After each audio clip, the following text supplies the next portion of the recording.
On entend vraiment beaucoup parler de manifestation et je comprends que ce soit un processus qui nous fascine puisque ça nous fait miroiter que finalement on pourrait créer n'importe quelle réalité désirée simplement en suivant un processus. Et j'aimerais bien qu'on parle de ça dans cet épisode parce que je suis désolée, je vais peut-être un peu casser l'ambiance, mais selon moi, et pas que selon moi, Philippe Guillemant en parle aussi, on ne peut pas créer toutes les réalités. Je voudrais ajouter aussi que comprendre et maîtriser ce processus de manifestation, ça donne accès à un très grand pouvoir, et je crois que c'est Dumbledore qui disait, j'aime bien associer Dumbledore à Philippe Guillemant. C'est Dumbledore, je crois, qui disait que avoir un grand pouvoir, eh bien, ça nécessitait d'accepter de grandes responsabilités aussi. Et je crois que c'est vraiment de ça qu'on va parler dans cet épisode. Bienvenue dans le hameau de la reine, le podcast des femmes qui veulent transformer leur quotidien en royaume créatif, intime et somptueux. Je suis Valérie, connectée au rythme des saisons, révélatrice de beauté, créatrice de mobilier et d'accessoires en carton, de style Louis XVI, et peut-être ta nouvelle complice créative. Dans ce podcast, je t'invite dans mon univers, un chemin fait de gestes simples, d'inspiration subtile, de création intuitive et de foi en la magie de la vie. On parle ici de manifestation, de rythme naturel, de lieu de vie qui révèle l'âme, d'autonomie joyeuse, d'intuition et de comment créer un écosystème où ton plaisir personnel devient source d'abondance. Si tu rêves de vivre à ton rythme, dans un espace qui te ressemble et te ressource avec douceur, sens et magnificence, tu es au bon endroit. Prépare ta tasse de thé, ton carnet ou ton ouvrage du moment et entre avec moi dans le hameau.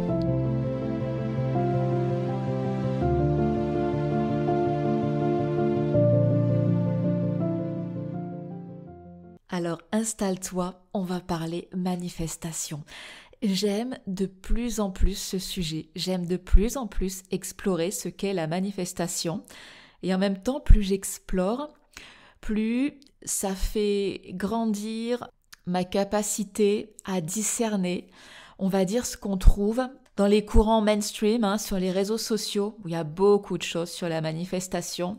Et du coup, c'est vrai que plus j'étudie le sujet, plus je me dis, en fait, c'est un peu, il y a beaucoup de pensées magiques, franchement. Et reste avec moi, parce que si tu es en train de te dire, elle va me casser le truc, là, je peux t'assurer que la façon dont je vais t'en parler, ça va aucunement enlever la magie de la vie, bien au contraire. Bien au contraire. Mais tu vas te rendre compte à travers ce que je vais te partager que il y a cette pensée magique où on se croit peut-être tout puissant et puis il y a cette magie qui nous dépasse, qui est parfaitement décrite par les transits planétaires, les cycles du vivant, de la vie. Alors il se trouve que moi j'étudie l'astrologie depuis très très longtemps et qu'aujourd'hui j'ai pas peur de dire que j'ai un niveau de maîtrise j'ai pas atteint quelque chose, j'apprends continuellement, mais j'ai un niveau de maîtrise qui est largement au-dessus de ce qui nous est proposé encore dans les courants mainstream. Et c'est vrai que j'ai une certaine humilité par rapport à ça, parce que cette maîtrise que j'ai de l'astrologie, je l'utilise beaucoup à des fins personnelles pour donner du sens en fait à ce que je vis, pour m'accompagner en fait dans tout ce que je vis au quotidien, et tu vas voir que ça a vraiment un lien avec le processus de manifestation.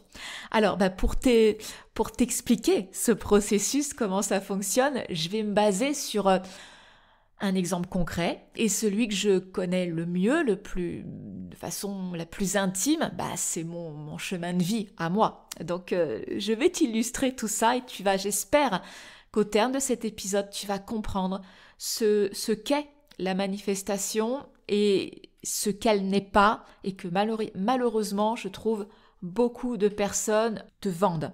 Alors en préambule, je voudrais te remercier d'accepter le ton que je vais peut-être avoir dans cet épisode, le rythme aussi avec lequel je vais te parler, parce que forcément, en parlant d'un épisode de ma vie, il y a des événements dont je vais te parler pour que tu comprennes vraiment ce qu'est la manifestation, des événements qui ne me touchent pas que moi, intimement. Ça touche des personnes que j'aime profondément et que je ne souhaite pas tout dévoiler, en fait, pour respecter leur intimité.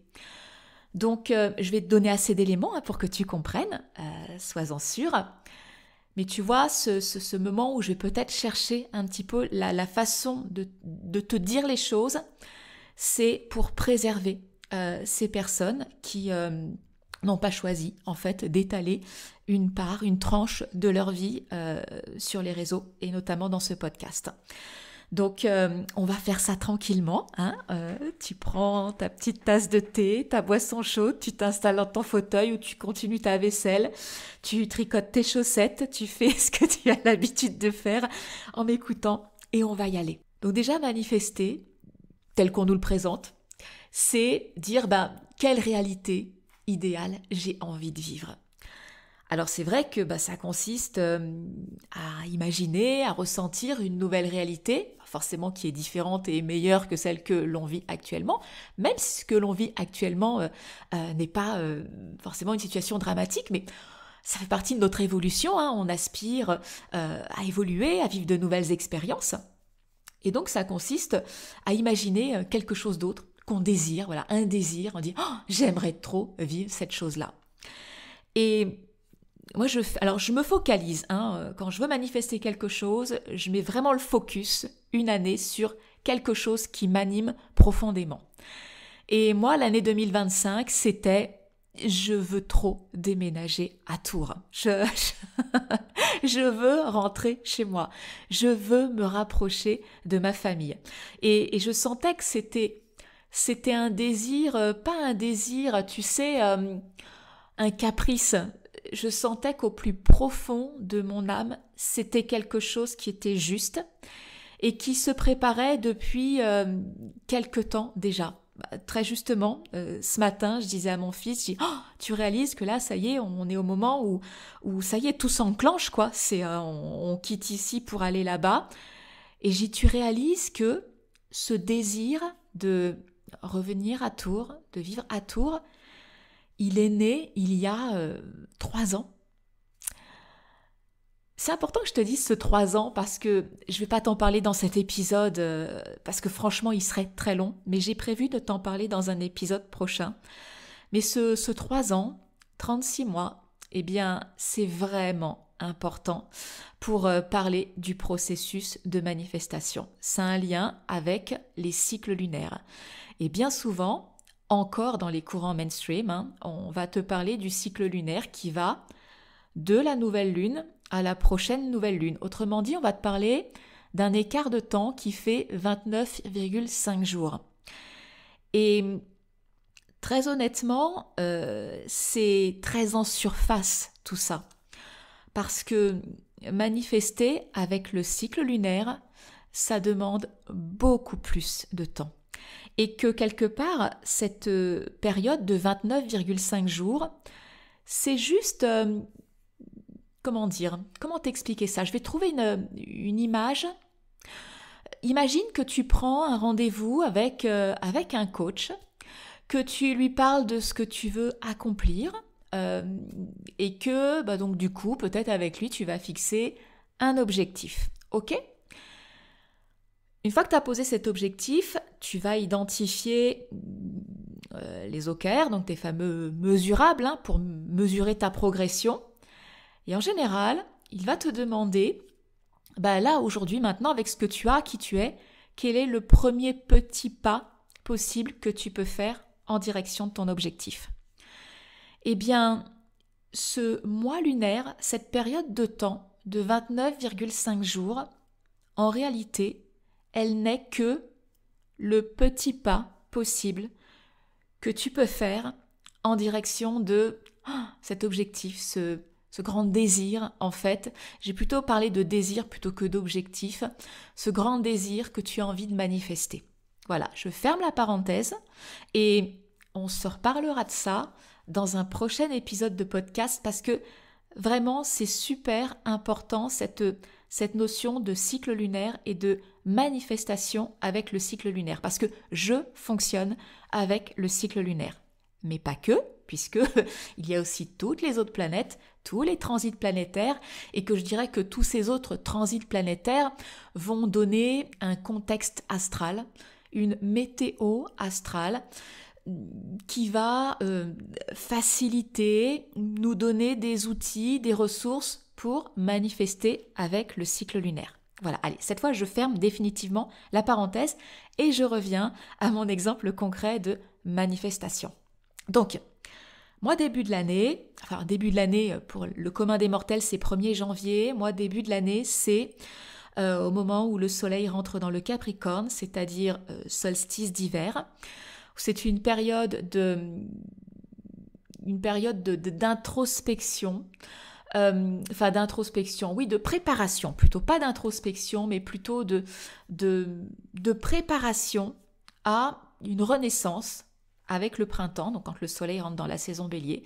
Et toute cette saison d'hiver, c'est un moment où je vais pas initier normalement des nouvelles choses, c'est pas un moment où je vais être très active dans le monde extérieur, c'est plutôt un moment de ressourcement et de préparation à ce grand désir que j'ai envie de manifester sur l'année. Donc je te rappelle, pour moi c'était déménager à Tours. Et c'est quelque chose qui est né dans mon cœur 3 ans plus tôt. Donc, l'hiver, là, 2024-2025, bon, on va dire 1er janvier, ça commence au 21-22 décembre. Allez, 1er janvier, si c'est un repère temporel qui est OK pour toi, je pose ça. Et c'est vrai que quand on écoute tous ces courants mainstream sur la manifestation, on nous dit, bien écoute, il faut que tu aies une pensée, que tu visualises ce que tu veux manifester et que tu aies des pensées et des émotions qui soutiennent en fait cette visualisation. Donc en fait ça va créer une vibration qui va permettre à la réalité autour de toi de se réorganiser pour vivre ce que le désir que tu chéris, que tu nourris au fond de ton cœur. C'est vrai que présenté comme ça, on se dit c'est génial, c'est super, il suffit donc juste de faire ça et puis d'être focalisé là-dessus et puis d'imaginer le matin au réveil et le soir avant de me coucher, parce que ce sont des moments très spécifiques. Je vais pas ouvrir 36 000 parenthèses parce que si je t'explique chaque chose, tout ce que je te dis, cet épisode il va faire 18 heures au moins.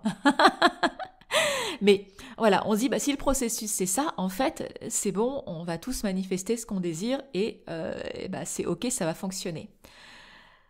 Sauf que même si on connaît tous le processus, tous ceux qui s'y intéressent, ça ne fonctionne pas toujours, ou ça ne fonctionne pas toujours comme on voudrait. Et il peut y avoir des moments où on se dit mais en fait c'est n'importe quoi, ça marche pas, ou qu'est-ce que je fais de mal? Et alors quand on se pose cette question, c'est encore l'estime de soi qui en prend un coup. C'est terrible, mais je pense que dans ce que j'ai envie de transmettre, dans ce que j'ai envie d'accompagner, alors évidemment il y a tout ce que je comprends dans cette opportunité qu'on a de façonner notre vie comme une œuvre d'art, mais il y a aussi, je pense, un discours que je vais je sens, c'est sûr, ça monte, que je vais affirmer de plus en plus fort pour dire mais merde, arrêtez d'écouter toutes ces conneries simplistes qu'on vous sert sur un plateau en vous faisant croire que tout va être facile.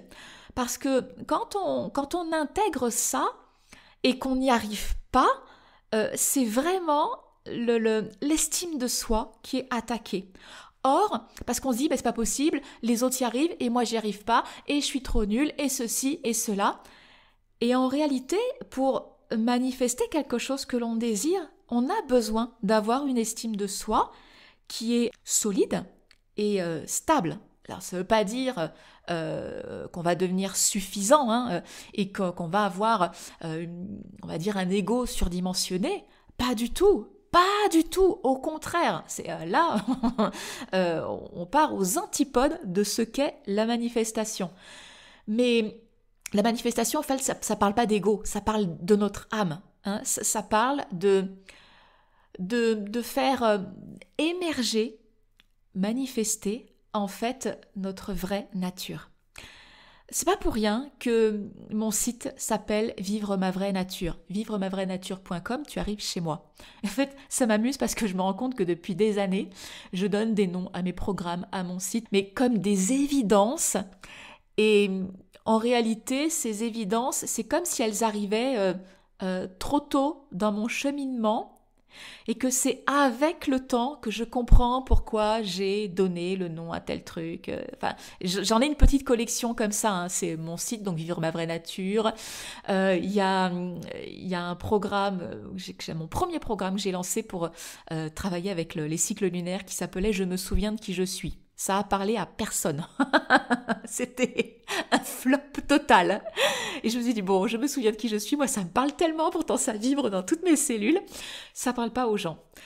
Très honnêtement, ce programme, je l'ai pas transformé du tout. Mais je me suis dit, il faut que je me mette au niveau, peut-être, de ce que les gens attendent, cherchent.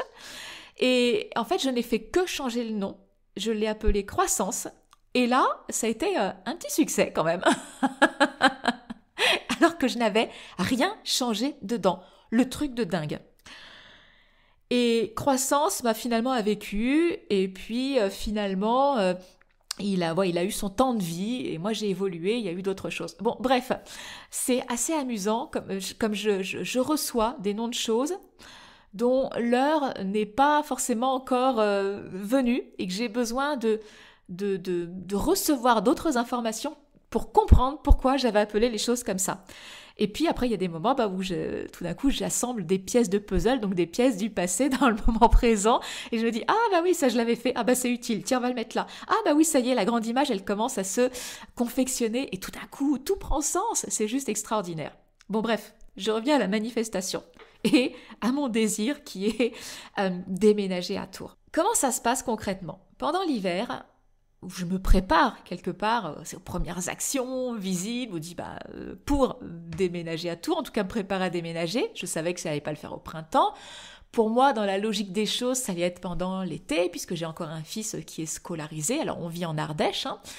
Et en fait, ça va nécessiter quand même pas mal de changements parce qu'il n'y a pas que le déménagement. Il faut qu'il soit pris dans un lycée. Puis en plus, il y a la troisième, au moment où il passe aussi son brevet, il y a des choix d'orientation. Il faut que ça puisse concorder à ce qu'il désire aussi faire, lui, de son côté. Donc, on était tous les deux en train de manifester une nouvelle réalité.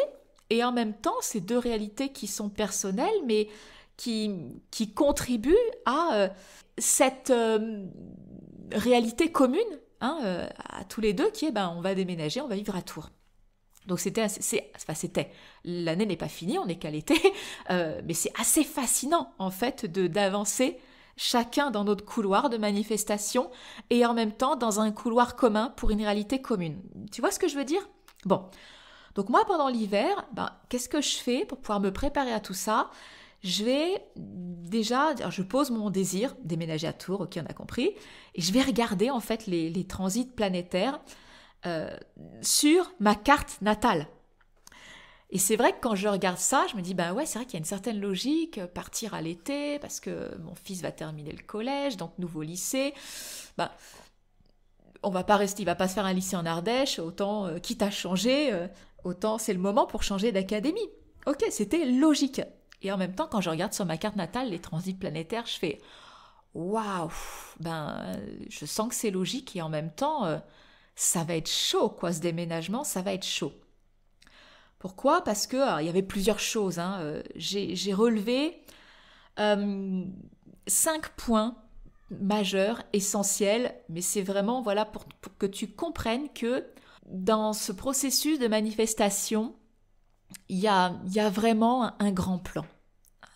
Il y a évidemment le plan d'action qu'on met nous en route au quotidien en tant que petit humain. Et en même temps, il y a un grand plan d'action qui est juste... moi, ça m'émerveille.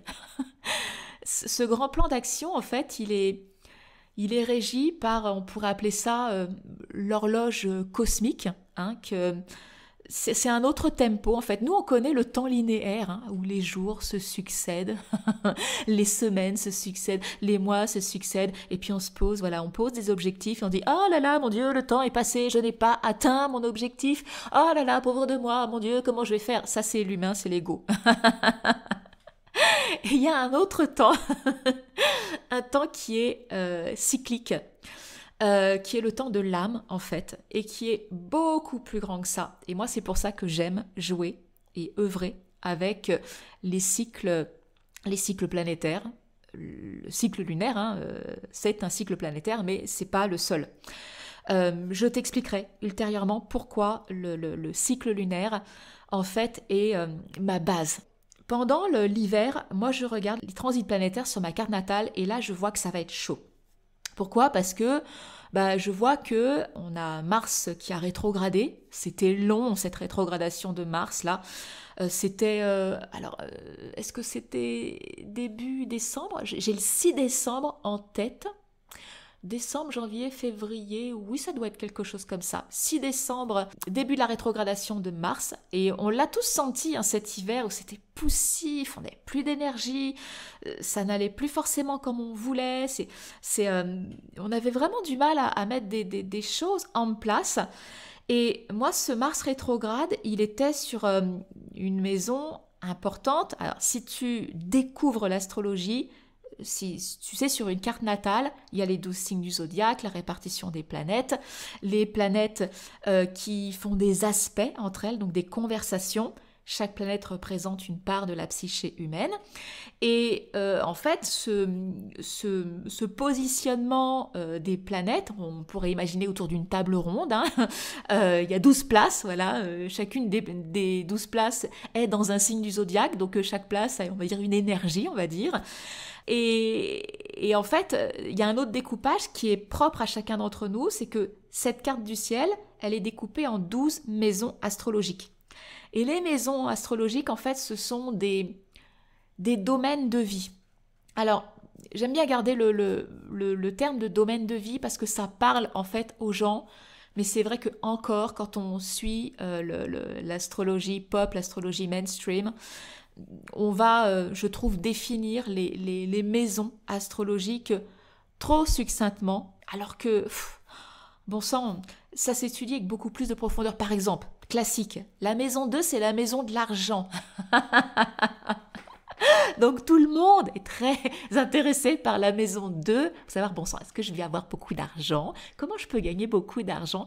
Alors qu'en fait, oui, c'est ça, mais en fait, l'argent n'est qu'une conséquence de la maison 2, parce que la maison 2, c'est la maison de la valeur, de nos talents bruts, hein, de ce qu'on sait faire de manière un petit peu innée quelque part.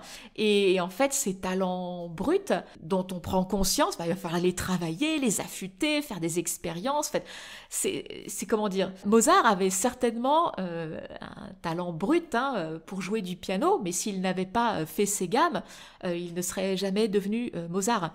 Et cette maison 2, donc du coup, elle parle de notre valeur. Alors nos valeurs, hein, qui disent, qui dictent tous nos choix de vie, qui dit voilà ce qui est important pour moi, de manière générale et dans l'instant présent. Et puis ça parle aussi de notre valeur à nous, hein, quelle valeur je reconnais en moi. Et on comprend bien que, tu vois, cette maison 2, c'est quand même un peu plus que l'argent, tu vois. Quand on comprend tout ce qu'est la maison 2 et qu'on travaille justement sur tout ce qu'elle représente, bah oui, on va, à partir de nos talents bruts qui sont travaillés, à partir de cette valeur que l'on reconnaît en soi, on va être en capacité de mettre à profit ou de monétiser en fait ces talents bruts qui se perfectionnent.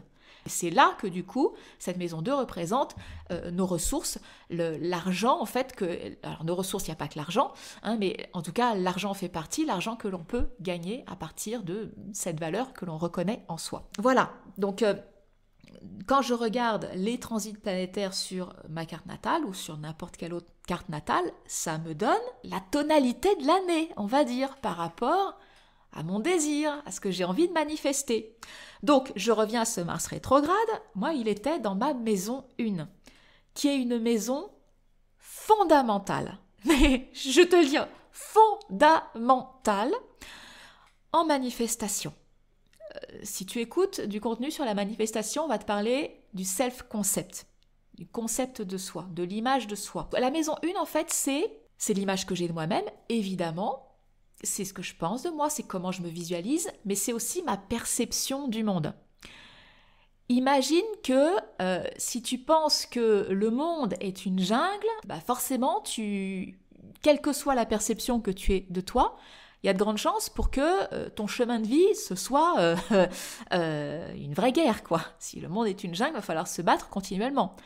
Si, au contraire, tu as une perception du monde qui dit que, en fait, tout conspire pour que tu sois guidé sur le meilleur chemin pour toi et que tout ce qui t'arrive, en fait, c'est pour te faire progresser, et donc du coup que tout ce qui t'arrive, c'est ni bon ni mauvais, forcément que ta vie avec cette perception du monde, elle va être différente par rapport à ce que la première personne qui pensait que le monde était une jungle.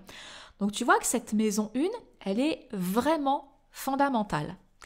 Et moi j'avais mon Mars qui faisait des allers-retours là-dedans, et quelque part qui m'a fait, qui je voyais bien qui allait me faire retravailler, qui me faisait travailler sur ma prise d'action à partir de qui j'étais et ma perception du monde. Donc en fait, c'est tout ça que ça me faisait travailler. C'est repenser, retravailler sur qui je suis, ma perception du monde, et à partir de là, prendre action.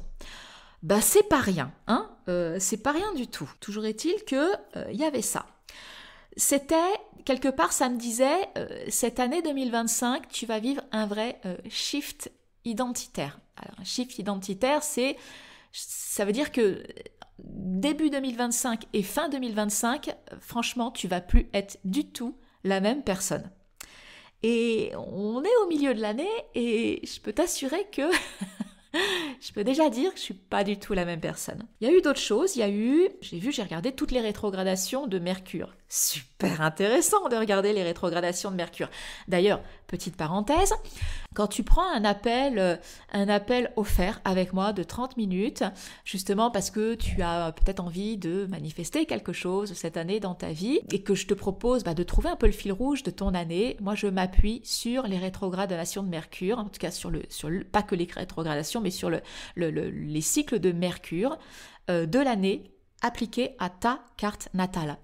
Et ça permet, si tu veux, de trouver un peu le fil rouge de ton année, parce que Mercure, c'est le mental. Alors, en manifestation, le mental,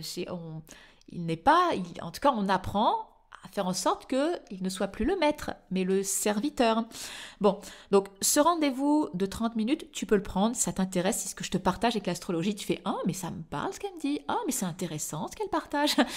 Si tu as envie de vivre ce moment de 30 minutes avec moi, on peut regarder ta carte natale, tu peux me parler de ce que tu as envie de manifester, on peut regarder un petit peu ce fil rouge qui vient se poser là sur ton année, et ça peut déjà te donner des pistes de réflexion, en tout cas quelque chose, un fil à tenir et à dérouler pour la suite, pour la seconde moitié de cette année. Ce rendez-vous, évidemment, c'est un cadeau que je vous fais, mais évidemment, je vais vous parler de quelque chose que je propose derrière qui permet véritablement de reprendre en fait son pouvoir personnel de création, de manifestation, et de façonner sa vie telle une œuvre d'art.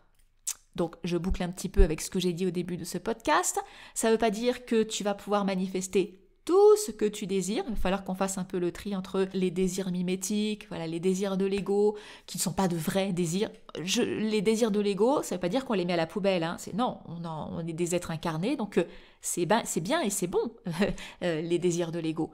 Mais ils s'inscrivent dans des désirs plus grands qui sont les désirs de ton âme. Donc, si ça t'intéresse de vivre ce moment avec moi, prends-le, je te mets le lien en description. Voilà, on peut se prendre ces 30 minutes ensemble, et derrière, forcément, je vais te proposer, si ça te parle, si je sens que on pourrait, ce serait chouette de faire un travail plus profond ensemble, je vais te parler d'un autre programme juste derrière. On continue. Je regarde donc hiver, je regarde les transits planétaires. Donc ce Mars rétrograde. Ensuite, les rétrogradations de Mercure, qui tombent toutes dans mes maisons de terre. Les maisons de terre qui parlent de nos ressources, qui parlent, donc les maisons, c'est la maison 2, la maison 6 et la maison 10. Maison 2, je viens de t'en parler, la maison 6 qui est la maison du quotidien, du travail aussi, et comment on se met au service des autres, et la maison 10 qui est la maison de la reconnaissance publique, où quelque part on récolte les fruits de notre travail, mais notre travail à partir de quoi nos valeurs, nos ressources, nos talents bruts qu'on a travaillé, qu'on a mis au service des autres, et on en retire une satisfaction, une reconnaissance, des ressources monétaires, enfin voilà, on ne monétise pas tout, évidemment, mais je dirais il y a certains talents bruts, en tout cas quand on exerce un métier qui nous anime profondément, anima, l'âme, ok, tu vois les liens? Eh bien, on suit cette logique astrale. De toute façon, ta carte natale, c'est ton mode d'emploi. Tu es livré avec à la naissance. Donc, si tu trouves un bon astrologue qui vient faire lecture avec toi, l'astrologue ne fait pas lecture pour te dire qui tu es, ce que tu vas faire, ce que tu dois faire. Non, pour moi, je trouve que c'est une lecture de carte natale, ça devrait être un partenariat. Voilà, parce que moi, je ne connais pas toutes tes expériences de vie et en fait, c'est un dialogue, un échange qui permet de valider des choses que tu as vues, qui donne du sens à des choses que tu as vécues pour trouver en fait ta voie d'épanouissement. Donc moi, je regarde toutes les rétrogradations de Mercure dans mes maisons de terre. Donc concrètement, ça me dit, tiens, il va y avoir du boulot en lien avec clairement la matière pour moi, la matière, les ressources. Et en effet, quitter l'Ardèche pour aller à Tours, c'est une des réflexions que je me suis faite. Je me dis en fait, ce que j'ai comme ressources, ça me suffit pour vivre en Ardèche et avoir une qualité de vie, on va dire, qui est agréable. En revanche, pour déménager à Tours, il va falloir que mes ressources augmentent. Et je le vois, forcément, je le vois, c'est oui, en effet, ma cocotte, il va falloir que tu travailles sur ça. Et puis, dans cette étude, on va dire, des cycles de Mercure, alors je regarde, il y a une temporalité aussi, et je vois que, c'est pourquoi je dis ça va être chaud, en fait, c'est que waouh, j'ai le sentiment que ces ressources matérielles vont évoluer, mais un peu au dernier moment. Je rappelle qu'il y a aussi une réalité terrestre, je ne travaille pas qu'avec la dimension de l'âme, c'est mon fils, son lycée, donc déménager pendant l'été, donc trouver un logement, etc. Et moi, je regarde sur ma carte natale, je fais, oui, mais je vois bien qu'à chaque fois que j'essaye d'aller plus vite que la musique, et la musique, je te parle de cette symphonie que nous joue l'horloge cosmique, à chaque fois que je suis allée plus vite que la musique, je me suis pris des murs, on appelle ça les murs saturnains. C'est Saturne qui fait « Non, pas comme ça, on recommence, trop vite, fais mieux, peut mieux faire ». Enfin voilà, à chaque fois que je suis allée plus vite que la musique, ça n'allait pas. Et là, je me suis dit, mais en fait, c'est une année où je sens que mon désir est juste, mais ça va me demander d'avoir une foi. Mais je mets une majuscule, pas simplement au mot foi, je mets une majuscule à toutes les lettres. F majuscule, O majuscule, I majuscule, parce que j'ai le sentiment que tout va se dénouer, se dérouler au dernier moment et qu'il va falloir que je fasse confiance que tout va se dérouler pour le mieux et que ça va aller. Alors, quand on est au mois de décembre, au mois de janvier, on dit « ouais, pas de souci ». Quand on est au mois de juillet, comme là, et que je t'enregistre cet épisode de podcast, et que je vois qu'il y a plein de choses qui se mettent en place, mais que je n'ai toujours pas trouvé mon logement, bon, je suis pas dehors, mais je n'ai pas trouvé mon logement à moi, et que mes ressources n'ont pas évolué comme j'imaginais que ça allait évoluer pour pouvoir, on va dire, soutenir toutes les dépenses que j'allais devoir faire, pas seulement maintenant, tout au long de l'année, eh bien je me dis, en effet, c'est une vraie épreuve de foi que ça m'invite à vivre. Et franchement, là, au mois de juillet, j'ai cultivé la foi, je sais ce que c'est, je peux t'en parler. Et en même temps, cultiver la foi, c'est pas attendre, tu sais que les choses arrivent. Ça demande un engagement, j'allais dire féroce, mais c'est vraiment ça, quoi. Il y a à la fois un lâcher-prise immense et en même temps un engagement féroce pour dire je fais ma part. Voilà, mais j'en suis là. Et en fait, là aujourd'hui, je suis très sereine par rapport à la suite des événements, par rapport à la tournure que ça va prendre pour que mon fils puisse vivre sa rentrée, que moi je puisse avoir mon logement. Enfin, c'est vraiment, je suis très sereine. Et pourtant, dans ma réalité, là aujourd'hui, il y a pas tout, mais beaucoup de choses qui pourraient dire « Je comprends pas pourquoi tu es sereine. » Mais il y a aussi beaucoup d'autres choses qui fait que je sais pourquoi je suis sereine. Je continue, toujours l'hiver, donc j'observe la saison des éclipses. Super intéressant d'observer la saison des éclipses. Où est-ce qu'elles ont lieu sur notre carte natale ? Et pourquoi je regarde ça ? Parce que la saison des éclipses, en fait, indique de grands changements de vie. Ce sont de grands débuts de quelque chose et de grandes fins d'autre chose. Et il se trouve que la saison des éclipses, en fait, alors malgré toi tout ce que je te décris, tu dis bah oui en effet c'est chaud quoi. Mais la saison des éclipses me dit, ça se tient sur l'axe 4-10 pour moi, 4 qui est mes fondations, là où je trouve ma sécurité intérieure, mais en même temps la maison 4 c'est le foyer, la maison, Et la maison 10 qui est, oui, ça y est, je reçois la récompense en fait de tout ce que j'ai fait, de tout ce travail que j'ai fait. Donc c'est une reconnaissance publique, mais c'est aussi une reconnaissance en termes de matériel, je veux dire. Donc c'est pas que l'argent, c'est l'argent, c'est l'appartement, c'est tout ce que je désire manifester qui, je sais, va se concrétiser. Pas tout seul, Je te rappelle tout ce que je t'ai dit avant, ça nécessite un engagement féroce. Mais je vois qu'en effet, la saison des éclipses va me faire travailler sur l'axe 4-10. Ok, je dis c'est très pertinent avec mon désir pour cette année, donc on y va. Je dis c'est ok, mais ça va demander un engagement très fort. Et cet engagement très fort, alors évidemment je l'ai vu aussi parce que il y a eu un aspect planétaire qui nous a tous touchés, c'est le fameux carré Jupiter-Saturne dont on vient vivre le 3e épisode, l'acte 3 récemment, c'était le 15 juin dernier. Mais Jupiter, c'est quoi ? Jupiter, c'est l'expansion, c'est la foi, c'est la croissance, c'est croire que ce que je désire va se matérialiser avant de le voir. Voilà, donc il y a quelque chose de très enthousiasmant avec Jupiter. Et Saturne, c'est celui qui dit « Ok, tu veux ça, très bien, maintenant il faut faire avec ta réalité du moment. » Saturne, c'est le principe de réalité. Donc c'est vrai que Saturne, souvent on dit « Ah là, Saturne, il est chiant, celui qui pose des limites. » Non, Saturne, il rend concret le rêve. Parce que sinon, si on est toujours avec Jupiter, tu sais, on va être juste dans rêver sa vie. Saturne, il permet de matérialiser ses rêves. Bon. Et donc, par 3 fois, il y a eu un carré entre Jupiter et Saturne, et le carré, c'est l'aspect le plus tendu. C'est vraiment celui qui nous fait bosser, travailler, qui nous fait prendre des choix. Alors, quand on utilise l'astrologie comme moi, des choix éclairés, ce ne sont pas toujours forcément les choix les plus faciles. Il y a des défis, il y a des challenges.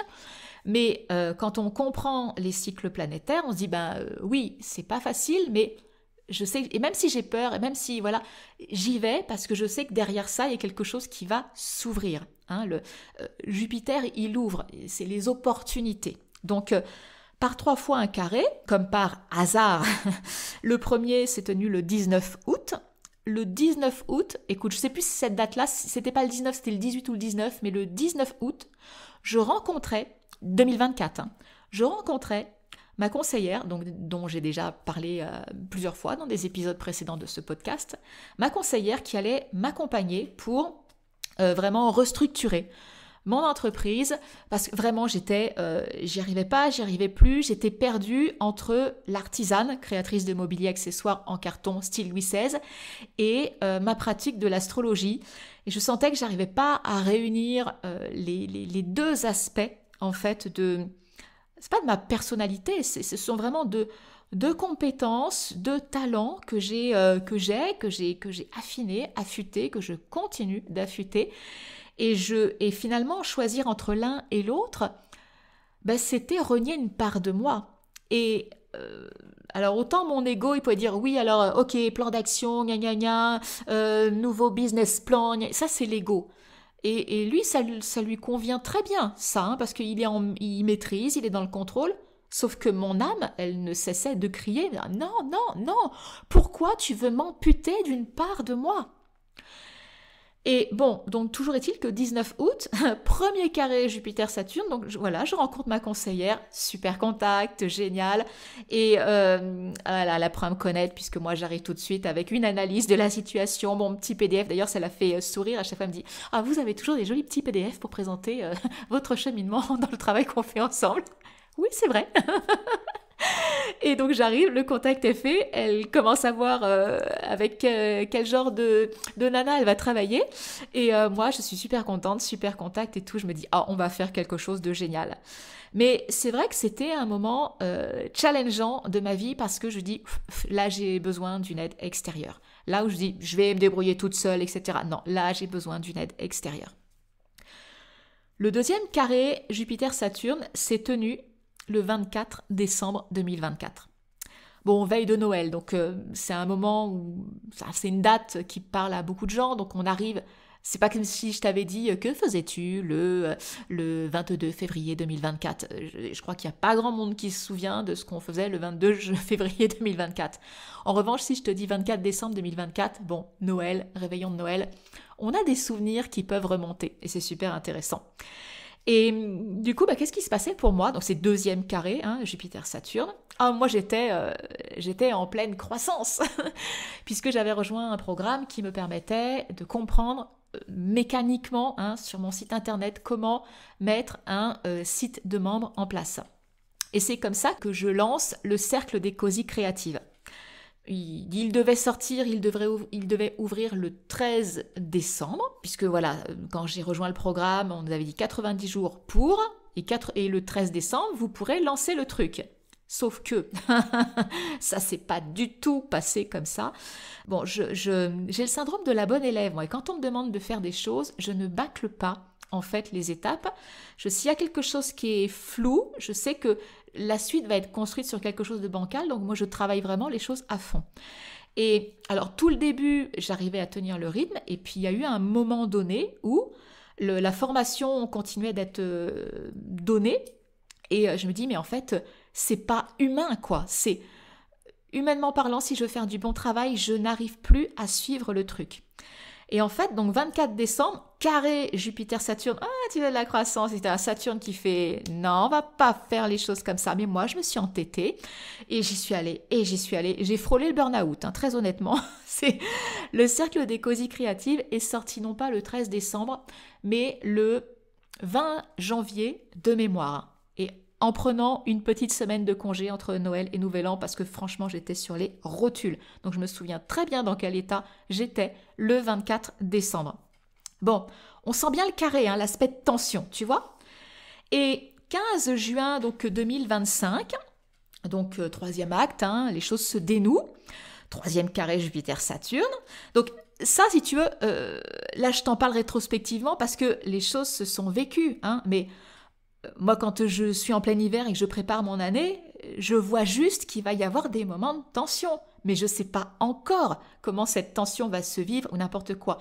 Si tu veux, quand j'utilise les transits planétaires, je regarde, ça me donne des indications sur une carte natale, en l'occurrence sur la mienne, que là, dans ce domaine de vie, voilà, il va y avoir des choses qui vont, ça va friter, ça va pas être simple, mais je peux pas prédire exactement ce qui va se passer.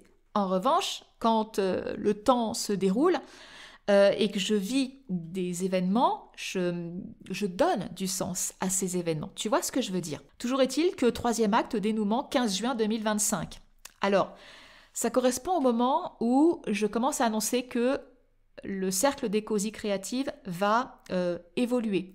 Parce qu'en fait, ce qui s'est passé, c'est que ce cercle, j'ai tout construit avec, c'était pas, comment dire, c'était pas mon âme qui était aux commandes du truc, c'était clairement l'ego. On était dans le contrôle, la maîtrise, le processus, la formation était géniale parce que c'était ficelé, il n'y avait rien qui était au hasard. Mais c'était très contrôlé, contrôlant. Et on ne manifeste pas les choses à partir de l'ego qui contrôle et qui croit maîtriser la situation.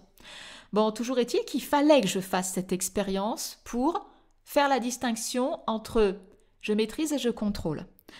Très clairement, avec le cercle des causes créatives, j'étais dans le contrôle. Et du coup, troisième carré Jupiter-Saturne, donc 15 juin, je comprends finalement pourquoi ce cercle, il vivait, puisqu'il y a du monde dedans, on est un petit comité, donc il vivait, mais il ne s'est jamais développé. Il ne s'est jamais développé parce que finalement, ce n'était pas tellement l'expérience du cercle qui était à vivre à ce moment-là, c'était l'expérience de création du cercle, tu vois, pour faire la distinction entre je contrôle et je maîtrise. Bon, toujours est-il que je suis super contente de ce que j'ai créé avec le cercle, que pour l'instant, il est en transformation, mais ce projet n'est surtout pas abandonné. C'est un bébé auquel je tiens, voilà, il est en gestation, mais il existe encore, il y a le contenu, on peut y accéder. Au moment où je t'en parle, j'ai fermé l'accès du cercle. Je vais le rouvrir au moment où je trouverai ça opportun. Là, je suis très mobilisée par mon déménagement, mais il va évoluer, je vais le rouvrir. Si ça t'intéresse, tu peux t'inscrire aussi à ma lettre d'information et tu le sauras en avant-première. Voilà. Toujours est-il que ce cercle, à 15 juin, je sens qu'il a besoin d'évoluer. Donc en effet, je ferme, je comprends que c'est pas tant le cercle qui était intéressant, mais comment j'ai créé le cercle qui était intéressant à comprendre. Et à partir de là, il y a quelque chose d'autre qui est en train d'émerger en moi. Je l'ai déjà évoqué dans l'épisode précédent, mais je t'en parlerai un peu plus tard, dans les épisodes d'après. Mais il y a quelque chose d'autre qui émerge en moi. Pourquoi ? Parce que là, je sens que, l'utilisation que je fais de l'astrologie, qui pour moi, j'aime dire que l'astrologie, c'est le langage vivant de l'univers. Tu sais, on distingue, quand t'es à l'école, on distingue les langues mortes et les langues vivantes. Une langue vivante, c'est une langue qui est toujours parlée. Eh bien, pour moi, l'astrologie est une langue vivante de l'univers. Pourquoi ? Parce que l'univers nous parle continuellement avec ses transits planétaires. Donc, c'est un langage symbolique, mais ça s'étudie. Plus que s'étudier, pour moi, c'est pas quelque chose qui est mental, il faut vraiment le vivre. Voilà. Et toi, tel que je te le décris, en mettant des événements factuels pour comprendre ce que un carré Jupiter-Saturne, concrètement, ça peut représenter. Tu vois ? Bon, toujours est-il que je sens qu'il y a quelque chose de plus grand là qui est en train de descendre en moi et qui a envie de se matérialiser autour de ma pratique de l'astrologie. Et je me suis dit, au début, en fait, c'est le cercle des causes créatives qui est en train d'évoluer, qui est en train de recevoir ça. Sauf que plus je reçois ce que je suis en train de recevoir, plus je vois que l'espace du cercle, je ne te parle pas d'espace physique, je te parle d'espace énergétique. L'espace du cercle des causes créatives, il est beaucoup trop petit. Beaucoup trop petit. Et que ce que je suis en train de recevoir et de structurer, alors, de la même façon que j'ai structuré le cercle des causes créatives, mais pas du tout à partir de la même vibration, ça a besoin d'un espace énergétique beaucoup plus grand. Parce que je vais forcément m'adresser à des femmes qui sont pas dans le désir, l'envie, le besoin de contrôler la dimension matérielle, donc la 3D, le quotidien, mais que je vais m'adresser à des femmes qui ont envie, le désir, qui sont curieuses aussi de voir ce que cette conversation avec l'intangible, finalement, peut donner de concret, en fait, dans leur réalité. Et je ne pouvais pas faire ça dans le cercle des causes créatives. C'est pour ça que je suis en train de créer Souveraine. J'en ai déjà parlé la semaine dernière. Eh bien, ce troisième carré, Jupiter-Saturne, tu vois, il y a eu un premier acte où, il y a un point de départ avec ma conseillère. Il y a quelque chose au milieu qui fait que, oui, il y a quelque chose de concret qui sort, mais c'est pas ça, quoi. Et il y a le troisième acte où le c'est pas ça avait sa raison d'être, et il y a quelque chose de plus grand qui est en train d'arriver. Est-ce que tu vois le mouvement de Jupiter qui parle d'expansion, mais en même temps, Saturne qui contraint, qui limite, parce que on ne va pas manifester, quelque chose à partir du mental, de l'ego, du contrôle, mais vraiment de quelque chose qui nous anime profondément. Saturne, il vient limiter, je trouve, le petit humain que nous sommes. Par contre, il donne des cadeaux immenses à l'âme que nous sommes, qui est venue s'incarner. Alors on a l'impression que c'est le petit humain. Oui, c'est pas une impression, c'est quand on reçoit les cadeaux de Saturne, ce sont des cadeaux immenses qui sont durables. C'est pas un petit plaisir qu'on te donne comme ça. Non, ce que tu reçois quand tu travailles avec Saturne, c'est waouh. Et franchement, ce que je suis en train de recevoir, déjà pour moi, parce que souveraine, je suis en train de t'en parler et de le mettre en forme, de lui donner une réalité concrète, tangible, pour que tu puisses le vivre si ça t'appelle. Mais, comment dire, avant de lui donner cette réalité concrète et tangible pour que tu puisses le vivre, moi, je le vis avant. Et ce que toi, tu vas recevoir sous une forme, une plateforme de formation, des rendez-vous en direct.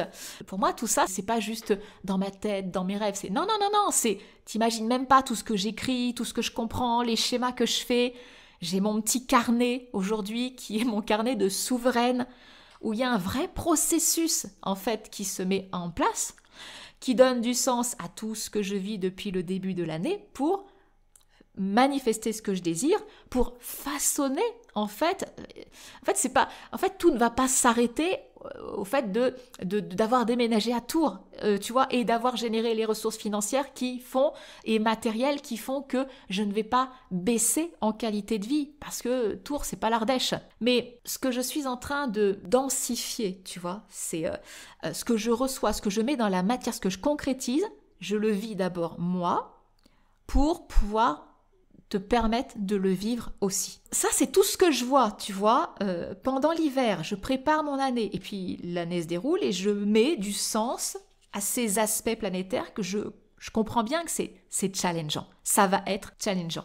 Tu vois, à travers ce que je te relate, il y a beaucoup d'événements, déjà. Je veux que tu comprennes que la manifestation, c'est pas une promenade dans un jardin fleuri, c'est pas le jardin d'Éden. Il y a des moments, évidemment, il y a plein de moments où on se dit « Oh, mon Dieu, c'est juste extraordinaire !» Mais en fait, c'est une promenade sur Terre, la manifestation, puisqu'on veut manifester quelque chose sur Terre. Et la vie sur Terre, en tout cas, du point de vue du petit humain, c'est loin d'être le paradis, tout le temps. Mais justement, la manifestation, c'est faire en sorte c'est comprendre que nous ne sommes pas juste ce petit humain et que la manifestation, c'est un engagement à vivre sa vraie nature. Et sa vraie nature, c'est pas ce petit humain, c'est pas l'ego qui croit en la séparation, qui est enfermé, on va dire, dans ses limitations, dans ses peurs, dans ses doutes, dans sa honte, dans sa culpabilité. C'est « je suis tellement plus grand que ça ».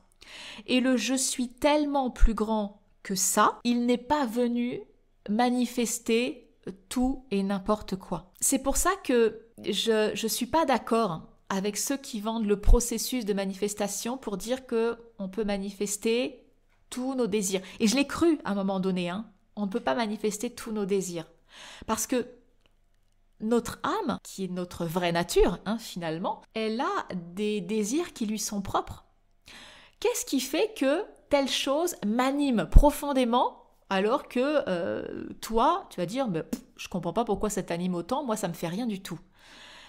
C'est ça les désirs de l'âme. Et en fait, on n'est pas venu manifester tout et n'importe quoi, on est venu manifester ce qui nous anime profondément. Et tu vois que déjà rien que ça, il y a, même si on est connecté à un grand tout, il y a un processus d'individualisation qui est là.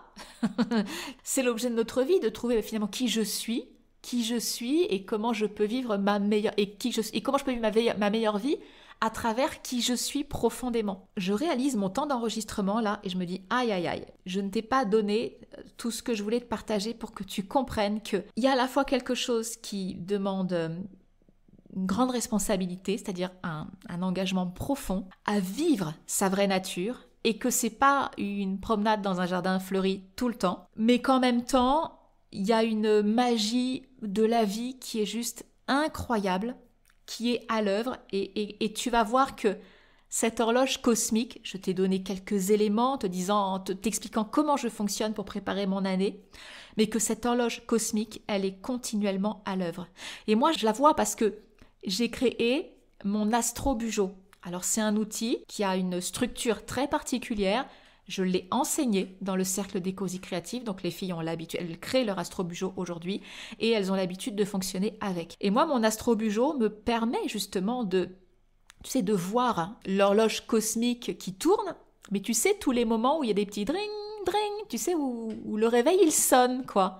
Pourquoi ? Parce que les aspects planétaires, sont parfois communs à nous tous, et puis certains viennent toucher, on va dire, des points particuliers de ma carte natale. Et là, l'horloge cosmique qui continue de tourner tout le temps, eh bien, ça fait dring, dring, c'est une petite alarme pour dire quelque chose d'important, quelque chose d'important. Et ce quelque chose d'important, alors je ne suis pas en train de tout calculer, de tout anticiper. Non, pas du tout.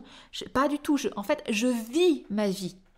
Mais j'adore regarder rétrospectivement pour dire, tiens, qu'est-ce qu'il y a eu comme aspect, qu'est-ce qui s'est passé, et de voir ce que ça a touché pendant la semaine, par exemple, c'est le dimanche, je fais mon petit bilan, voir ce que ça a touché sur ma carte natale, et là je fais, oh, waouh, ça ne pouvait pas être autre chose et autrement. C'est là que je vais donner des choses factuelles pour que tu comprennes par rapport à ce qui s'est passé depuis le début de mon année. Donc, tu comprends que mon désir, c'est de vivre à Tours tout en gardant une même qualité de vie. Donc, ça nécessite de revoir, de faire grandir mes ressources matérielles et financières. Je t'ai raconté ce qui s'est passé avec la sortie du cercle des cosy créatives. Vraiment, j'ai sorti ce projet dans l'effort.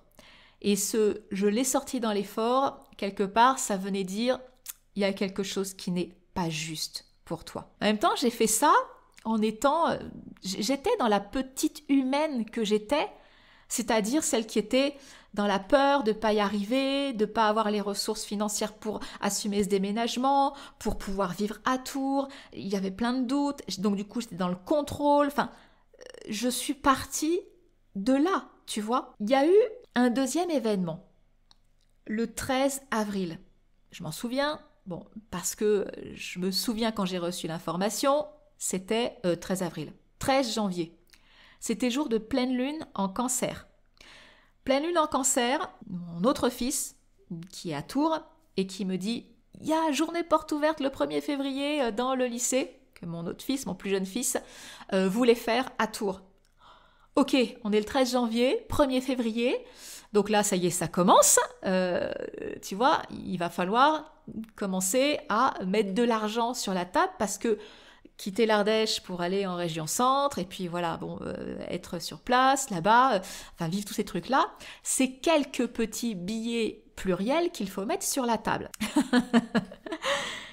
J'ai dit, ok, de toute façon, on s'engage, c'est tellement ce qu'on veut, c'est tellement ce qu'on désire, t'inquiète pas, on s'organise. Ce désir de déménager, il est tellement juste que tout s'est mis en place, les ressources sont arrivées, pas que financières, mais toutes les ressources se sont manifestées de manière tellement fluide pour que le 1er février, j'étais à Tours avec mon plus jeune fils pour qu'il puisse vivre sa journée porte ouverte dans son futur lycée. Et là, oh mon Dieu. Alors lui, je te rappelle qu'il est dans son canal de manifestation où lui, il se concentre juste sur « je veux manifester d'être pris dans ce lycée-là ». Un lycée des métiers d'art, c'est, mon Dieu, mais c'est... même moi, si j'avais connu ce lycée-là quand j'avais son âge, j'aurais trop voulu faire ça, moi qui voulais faire les beaux-arts. Donc lui, il est dans son canal de manifestation. Moi, mon canal, c'est assurer déménagement, ressources financières, gna gna gna, et puis forcément les ressources financières pour aussi porter mon fils dans ce... Oui, tu vas y aller dans ce lycée, pas de souci, c'est ok. 1er février, nous sommes donc à Tours et nous vivons les journées portes ouvertes. C'est à la fois une journée, mon Dieu, extraordinaire, parce qu'on est dans... Mon fils sent, et même moi je sens que c'est exactement le lieu où il doit être. Et en même temps, c'est une journée qui va être aussi noire qu'elle a été lumineuse dans ce moment-là. Puisque le 1er février, j'étais avec mes 2 garçons, justement. Et mon fils aîné reçoit un coup de fil. Et à son visage, j'ai même pas eu besoin, en fait, d'avoir l'information. J'ai senti intuitivement, j'ai compris ce qui se passait. Et toute la suite, en fait, n'a fait que confirmer ce que j'avais senti intuitivement. Donc, le 1er février, le papa de mes 2 enfants, mes 2 aînés, est décédé. Et donc, on est là, 1er février. Alors moi, en plus, voilà, j'ai regardé les choses après, hein, mais le 1er février, c'était un moment particulier au niveau de l'astrologie, puisque c'était le jour où Vénus faisait conjonction avec la Lune. Et ça, dans le cycle de Vénus, hein, qui est un cycle qui permet de retravailler justement sur notre valeur personnelle, nos valeurs, notre valeur personnelle, comment on l'aperçoit, comment on l'incarne aussi, comment on la valorise auprès des autres. Donc, dans le cycle de Vénus, cette conjonction Vénus-Lune correspondait à un portail qu'on appelle le portail de la vie intentionnelle. C'est fou hein, que je te parle de vie intentionnelle au moment où j'apprends que mon ex-mari est décédé. Mais tu vas comprendre. Déjà, je me disais que dans tout ce drame qu'on était en train de vivre et la douleur de mes enfants, je me disais, mais bon sang, c'est pas possible. Pourquoi ce jour-là? Il y avait tout qui disait, mais tu vois cette horloge cosmique, il y avait tout dans le grand plan qui disait, c'était ce jour-là et pas un autre, parce que moi habituellement, je suis à plus de 500 km de mes 2 enfants, de mes 2 grands-enfants. Et le jour où ça arrive, je suis là. Je suis là pour mon plus jeune fils, pour son lycée. Je suis là pour mes 2 grands-enfants qui ont besoin d'être soutenus. Et en même temps, dans toute la douleur et l'horreur du moment, il y a de la beauté. Parce que je suis là. Parce que je suis présente pour eux. Et que je peux rester plusieurs jours. Et en même temps, ce moment, cette journée du 1er février, donc qui a une signature de deuil, de mort, je te dis que c'est le portail de la vie intentionnelle.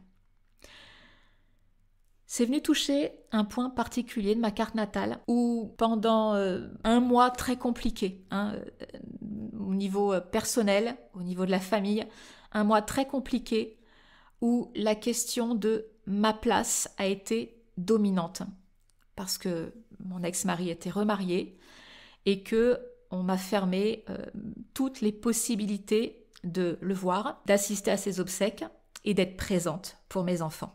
Fort heureusement, j'ai une famille extraordinaire, un papa, une maman, des frères, des sœurs qui m'ont représentée et qui ont été là pour mes enfants. Mais la question de ma place a été dominante à partir de ce 1er février. Elle était là elle était là depuis longtemps, mais je ne comprenais tellement pas que cette histoire de ma place était à travailler qu'il a fallu peut-être quelque chose qui vienne frapper très fort pour que je comprenne qu'il ne fallait pas que j'attende qu'on me donne une place, mais que je prenne ma place. Et en fait, ce qui s'est vécu de manière intime, dans un événement familial, c'est quelque chose que je vivais professionnellement aussi, où je cherchais ma place, continuellement, entre l'artisane, celle qui maîtrise, je ne dis pas astrologue parce que je ne fais pas de consultation classique, j'utilise l'astrologie, mais celle qui maîtrise l'astrologie, qui met ça au service de sa vie, et qui voudrait mettre ça, ce que je maîtrise, au service de la vie des autres. Mais sous une forme qui est ce que moi j'ai envie de proposer. C'est pas juste une consultation et puis bonjour, au revoir et puis c'est terminé. Je trouve que ça n'apporte rien.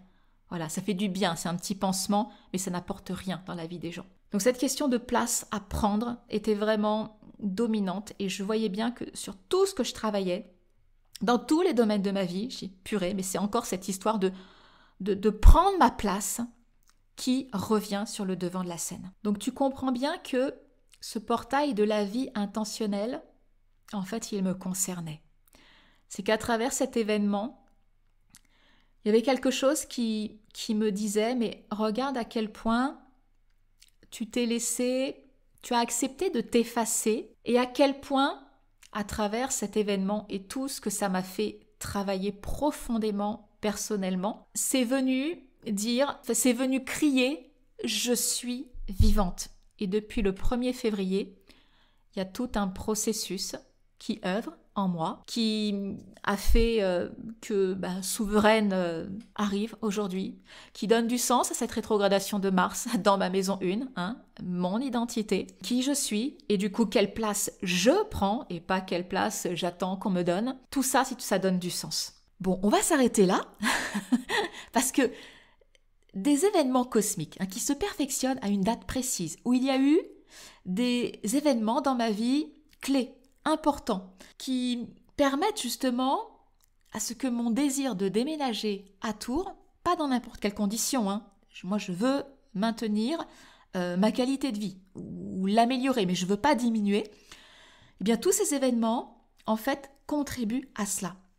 Mais à travers cette tranche de vie que je t'ai partagée, je veux vraiment que tu comprennes qu'il y a un grand plan. Il y a un grand plan qui est à l'œuvre et qui va nous donner des événements de vie sur lesquels on n'a absolument pas le contrôle. Là où on a le contrôle, c'est quand on fait nos petits plans d'action, c'est à partir du petit humain, de l'ego que nous sommes. Et ça, c'est très rassurant. Mais en fait, la manifestation, c'est tout sauf rassurant. Il faut s'en remettre à quelque chose de plus grand encore. Donc ça demande d'avoir un désir vraiment très clair. Clair, mais pas seulement dans la tête, vibrant, c'est-à-dire que je le ressens. Émotionnellement, c'est je le ressens. À partir du moment où ça c'est fait, tu peux dire « Ok, c'est réalisé ». Donc c'est réalisé, mais tu ne le vois pas encore. Pour pouvoir le voir, il va falloir que ta réalité autour de toi, eh bien, elle se réorganise.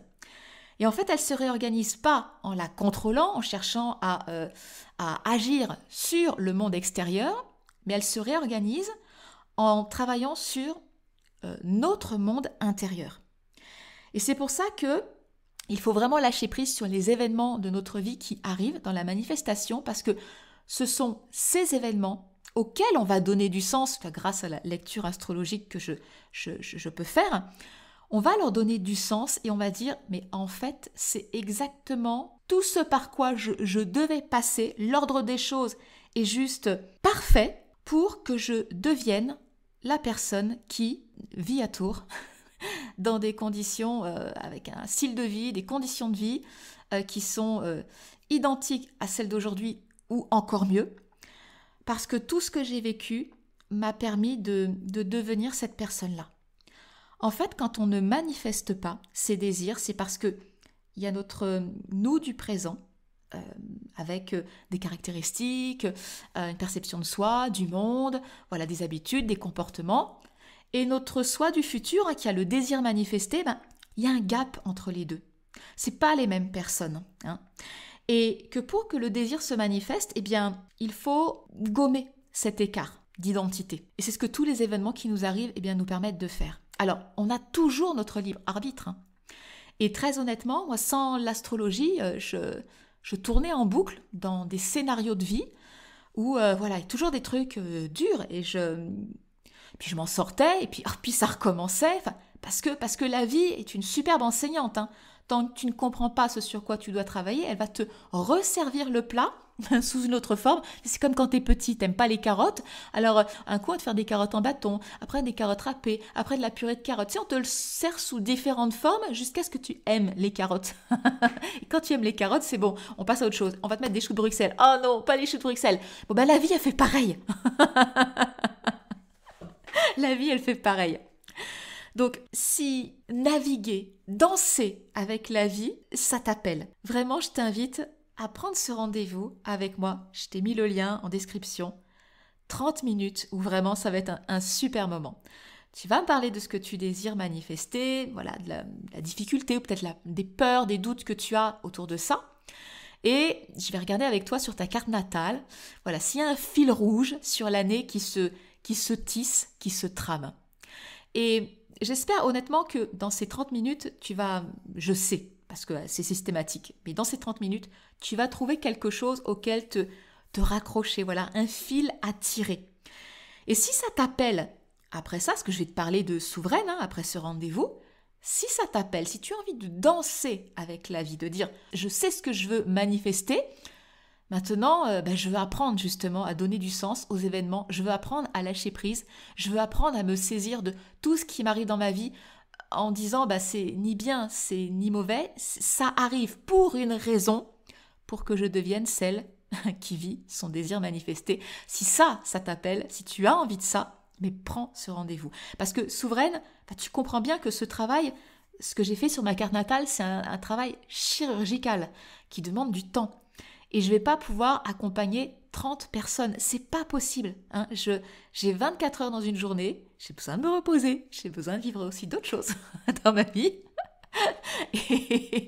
Et du coup, je veux apporter cette qualité de lecture, d'accompagnement qui est à la hauteur de l'accompagnement que je me suis apporté à moi-même. Donc tout ça, je vais t'en reparler la semaine prochaine.